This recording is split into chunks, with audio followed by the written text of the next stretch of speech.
अस्सलाम वालेकुम दोस्तों, जैसे कि ये महिला देविकानंद जी एक गुरु है, उसके सामने रो रो के फरियाद कर रही है कि आप बोलिए दहेज के बारे में। दहेज बंद होना चाहिए, जिससे बहुत सारे गरीब परिवार को परेशानी हो रही है, आजकल दे नहीं पाते हैं। और मम्मी पापा कहते हैं कि दहेज अरेज करना है, चाहे जैसे भी हो, तुम्हारे शादी के लिए तुम बोझ हो हमारे सर पे। तो क्या कहते हैं डॉक्टर जाकिर नायक और देविकानंद महाराज, जानने के लिए वीडियो को पूरा देखें। मेरी ये डायरेक्ट लाइव, उसके बाद फिर डॉक्टर जाकिर नायक इसका रिस्पॉन्स देंगे। तो लेट्स स्टार्ट वीडियो। आप जहाँ भी जाए कम से कम आधा घंटा दहेज के बारे में जरूर बोलो, क्योंकि मोदी जी भी मतलब एक लागू की है बेटी बचाओ बेटी पढ़ाओ, लेकिन जब तक वो दहेज खत्म नहीं करेंगे कभी ना बेटी बचेगी ना पढ़ेगी। क्योंकि सबसे बड़ा मम्मी पापा पढ़ाते हैं, लेकिन हमेशा मतलब बोलते हैं जल्दी जॉब करो जल्दी जॉब करो, पढ़ाई मतलब इतना पैसा खर्च कर रहे हैं, हमको दहेज देना ये देना वो देना। तो मैं चाहती हूँ कि आपका हर कथा में कम से कम आधा घंटा सबको दहेज के बारे में जरूर बताया जाए। कि हम देखते हैं कि हमारे हिंदुस्तान के कल्चर में आमतौर पे किसी की शादी होती है जब, तो अक्सर औरत मर्द को दहेज देती है, उसे कहते हैं डाउरी देती है आमतौर पे। और इस्लाम में उल्टा है। इस्लाम में अल्लाह ताला फरमाते हैं सूरह निसा में सूरह नंबर 4 आयत नंबर 4 में कि जब भी आप शादी करो तो अपनी होने वाले बीवी को एक गिफ्ट दो, तोहफा दो। हम जिसे कहते हैं महर निकाह होने के लिए फर्ज है। हमारे इस देश में आमतौर पे उल्टा होता है कि वो औरत होने वाले मर्द को दहेज देती है, और मार्केट के ऊपर डिपेंड होता है। अगर वो डॉक्टर है तो मांगेगा 1 करोड़ रुपया या 10 लाख, डिपेंड कौन से इलाके से आता है। इंजीनियर है तो 5 लाख, ग्रेजुएट है तो 1 लाख, जैसे भेड़ बकरियों का बिकते हैं। और अफसोस की बात है कई मुसलमान भी इसको अमल करते हैं, बिल्कुल गलत है। इस्लाम में दहेज लेना औरत से जबरदस्ती बिल्कुल हराम है। उल्टा होने वाले शोहर को महर देना चाहिए और अपने बराबर का महर देना चाहिए। लेकिन अफसोस की बात है कि दहेज लेना छोड़िए, अगर हिंट भी देना, दहेज को हिंट देना कि मेरा बेटा मर्सिडीज कार में घूमना चाहता है, हिंट दे रहे कि उसको दहेज में मर्सिडीज कार चाहिए। मेरे बेटे को 4 बेडरूम फ्लैट में रहने की आदत है, इंडिकेशन हिंट दे रहे कि मुझे दहेज में 4 बेडरूम का फ्लैट चाहिए। ये बिल्कुल इस्लाम में हराम है। जबरदस्ती मांगना, अगर खुशी से, अगर उस लड़की के वालिदैन कुछ देना चाहते तो आप ले सकते खुशी से, जबरदस्ती आप ले नहीं सकते ना। आप उसको हिंट दे सकते कि मुझे फ्लैट दो या पैसा दो। इस्लाम में उल्टा है। इस्लाम में औरत को महर मिलता है शादी में, और महर निकाह होने के लिए फर्ज है। और महर ये खुद औरत भी तय कर सकती है कि मैं तुमसे शादी करूंगी जब तक आप मुझे 1 लाख रुपया नहीं देंगे। वो अलग बात है कि वो गरीब शौहर है, गरीब आदमी बोलेगा मैं 1 लाख नहीं है, आप कोई दूसरे मर्द को ढूंढो, मैं दूसरी लड़की को ढूंढूंगा, ये भी जायज है। तो वो लड़की दूसरे शौहर को ढूंढेंगी, ठीक है ना। लेकिन वो कह सकती मुझे 1 लाख चाहिए, 5 लाख चाहिए, 10 लाख चाहिए, कुछ भी कह सकती है। अगर शौहर के पास कुवत है वो देगा, नहीं कुवत है तो नहीं देगा। इसीलिए अरब मुमालिक में लड़की लोग इतना डिमांड करते हैं कि उनको अरब खवातीन से शादी करना मुश्किल पड़ जाता है, क्योंकि वो जानते हैं अपने हुकूक को। सूरह निसा की सूरह नंबर 4 आयत नंबर 20 के आयत में लिखा है कि आप उन्हें सोने का पहाड़ भी दे सकते हैं महर में, और आप उसे एक आयत भी सिखा सकते हैं, वो भी महर है। अगर आपके पास पैसा नहीं है और वो आदमी कहता है कि मेरे पास पैसा नहीं, मैं आपको कुरान शरीफ की आयत पढ़ के सुनाऊंगा, वो भी महर हो गया। तो महर की कोई हद नहीं है, ना नीची हद है ना ऊपर हद है।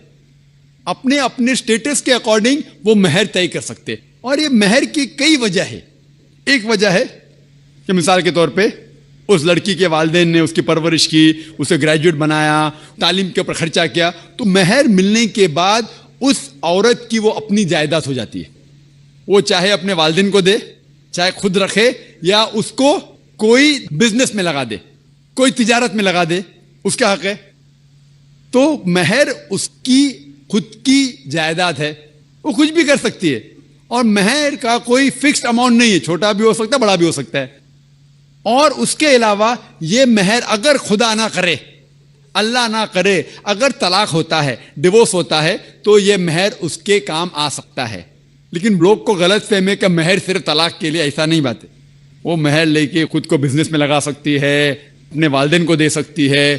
اور جہاں تک کہ اس کا خود کا سوال ہے, اسلام کے اندر جتنے فائنینشیل ایسپیکٹس ہے خرچہ اس کا, شادی کے پہلے ذمہ داری ہے اس کے والد کی اور اس کے بھائی کی, شادی کے بعد ذمہ داری اس کے شوہر کی اور اس کے بیٹے کی. آل فائنینشیل ایسپیکٹس, لاڈجنگ, بورڈنگ, کلوتھنگ, کھانا پینا, کپڑا, سب اس کو کمانے کی ضرورت نہیں. یہ حق ہے مرد کو دینے کا. تو financially she is more strong, she is very strong financially. جہاں تک کہ مالی حالات میں اسلام میں عورت کا درجہ بہت اونچا ہے. جہاں تک کہ بہن نے سوال پوچھا کہ طلاق ہونے کے ٹائم پہ اسے مینٹیننس کیوں نہیں ملتا, بہت اہم سوال ہے. پہلا ہم یہ جان لے کہ جب اللہ سبحانہ و تعالی خواتین کو اتنے حقوق دیے, حقوق دینے کے باوجود اللہ سبحانہ و تعالی عدل کرتے ہیں, جسٹ ہے. کیونکہ جب بھی طلاق ہوتا ہے گھاٹے میں جاتا ہے مرد اسلام میں زیادہ. کیونکہ جب طلاق ہوتا ہے اسے اگر وہ مہر نہیں دیا ہوگا دینا فرض ہو جاتا ہے, بھلے وہ مہر 50,000 ہو, 1 لاکھ ہو, 5 لاکھ ہو, 10 لاکھ ہو, وہ اسے طے کرنا چاہیے. جب مہر دیتا ہے تو عورت کا نقصان کچھ نہیں ہوتا. اور طلاق ہونے کے بعد آدمی بھی شادی کر سکتا ہے, عورت بھی شادی کر سکتی. جب طلاق ہو جاتا ہے اسے مہر تو مل جاتا ہے, جب نئی شادی کرتی ہے نیا مہر ملتا ہے. آپ سوچئے آدمی جب نیا شادی کرتا ہے اس کو نیا مہر دینے پڑتا ہے, تو آدمی نقصان میں ہے. اگر آپ یہ کہیں گے کہ طلاق ہونے کے بعد آدمی مینٹیننس بھی عورت کو دے, تو ہم کہیں گے یہ اللہ سبحانہ و تعالی حق کے نہیں ہے, نعوذ باللہ. ایسا کر ہی نہیں سکتے, نہیں تو مجھے لیکچر دینے پڑیں گا آدمی کے حقوق اسلام میں. میں اکثر تقریر کرتا ہوں عورتوں کے حقوق. لیکن جو لوگ اسلام کی بنیادی بات کو نہیں سمجھتے انہیں یہ غلط فہمی ہے کہ عورت کا نقصان ہو رہا ہے. عورت کا نقصان نہیں ہو رہا ہے. اور عورت کو کچھ بھی اگر چیز کی ضرورت ہے, جیسے میں نے کہا, آدمی کا حق بنتا ہے کہ اسے دے. شادی کے پہلے اس کے والد اور اس کے بھائی, شادی کے بعد اس کے شوہر اور اس کے بیٹے. اور اگر یہ نہیں بھی دے تو معاشرے کا فرض ہے کہ عورت کو سنبھالے. معاشرہ نہیں کر سکتا ہے, اگر اسلامک حکومت ہے, حکومت کا فرض ہے کہ عورت کو سنبھالے, اس کی پرورش کرے. یہ اسلام میں. لیکن اگر آپ اس کے بعد کہیں گے طلاق ہونے کے بعد آدمی اسے ہر مہینہ اور 1,000 روپیہ دے, 5,000 روپیہ دے, تو یہ آدمی پہ ظلم ہوئے گا. لیکن جو مہر طے ہوتا ہے شادی کے پہلے نکاح میں, کیا مجھے چاہیے 5 لاکھ روپیہ, اسے وہ سنبھال سکتی ہے.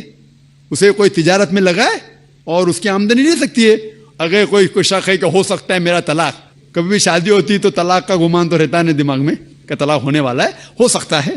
لیکن اس کے لیے اسلام نے اسے الحمدللہ کئی چیزیں سے حفاظت کی ہے. تو مہر جو ہے اسے کئی فائدے ہیں. اور اس کے باوجود حدیث محمد صلی اللہ علیہ وسلم کی کہ اگر کوئی آدمی اپنی بیٹی جس کا طلاق ہوتا ہے اس کی حفاظت کرتا ہے تو بہت ثواب ملتا ہے. تو اسلام میں جو طلاق شدہ عورت ہے اس کے لیے الحمدللہ کئی طریقے ہیں جس سے اس کی حفاظت کی جاتی ہے. جو آپ جو کہہ رہے ہیں وہ یہاں کے معاشرے کے بارے میں کہہ رہے ہیں, تو میں کہتا ہوں کہ یہاں کے خواتین کو اپنے حقوق خود پتہ نہیں, ان کی غلطی ہے, اسلام کی نہیں. ہمارے خواتین اور ہمارے مرد خود نہیں جانتے, طلاق کیسا دینا جانتے نہیں. غلطی کس کی؟ اسلام کی. اسلام کی نہیں, اسلام کے فالو کرنے کے مسلمان کی. اگر آپ اسلام کو جاننا چاہتے ہیں تو مسلمان کو مت دیکھیے.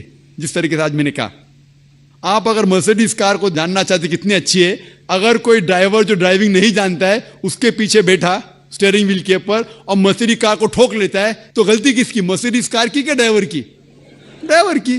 اسے مرسیڈیز کار چلانے آتا نہیں. تو اسی لیے اسلام کو اگر جاننا چاہیے تو آپ قرآن کو پڑھنا چاہیے اور صحیح حدیث کو. یہ افسوس کی بات ہے کہ کئی مسلمان خود نہیں جانتے قرآن اور حدیث میں کیا لکھا ہے, کس طریقے سے طلاق دینا چاہیے, کس طریقے سے برتاؤ کرنا چاہیے اپنی بیوی کے ساتھ. اسی لیے میں تقریر کر رہا ہوں, تو لوگوں کو قرآن اور حدیث کے قریب لے کے آؤں. Hope that answers the question.